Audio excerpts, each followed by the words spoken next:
இந்த மாதிரி சூசைட் பண்ற மெட்ரோலாம் உண்மையிலேயே அத்துப்பானுங்களான்னு ரொம்ப நாளா டவுட் இருந்துச்சு. யாராடும் நினைக்கிறேன். கால்ல விழுந்து கெஞ்சுறேன். கண்ணு முன்னாடி ஒரு சாவ போறா. நீங்க பாத்துட்டு இருக்கீங்க. நீங்க அண்ணன் தம்பியோட பரகலையடா ஒவ்வொருத்தரும். சார் பக்கத்துல ஒரு சார். அடுத்து சார். ஏய் என்னடா இது?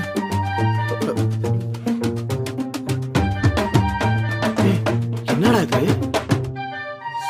சார் வெளியே போங்க சார். அடுத்து சார். டேய் நீ அறுத்துக்கோடா, நான் சுச்சு போக வந்தேன்.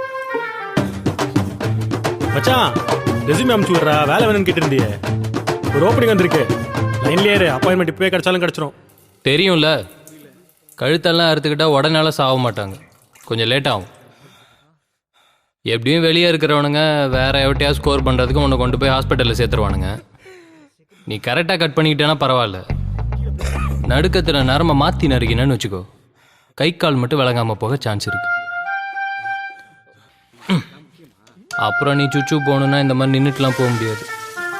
நீ டாய்லெட் வரதே இதான் கடைசின்னு நினச்சாலே பா. சரி சாவறதுன்னு முடிவு பண்ணிட்ட, சாவறதுக்கு முன்னாடி சாவற அளவுக்கு இந்த மேட்ரு ஒர்த்தான்னு யோசிச்சுட்டு சாவு.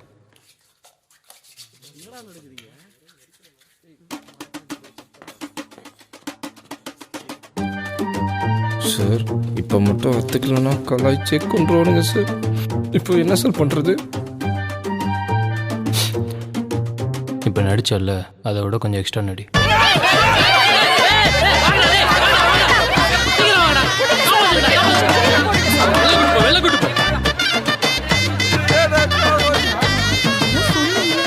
ஹலோ, வேலைலாம் இல்லை, வேற வேணா சுத்தா சொல்கிறேன்.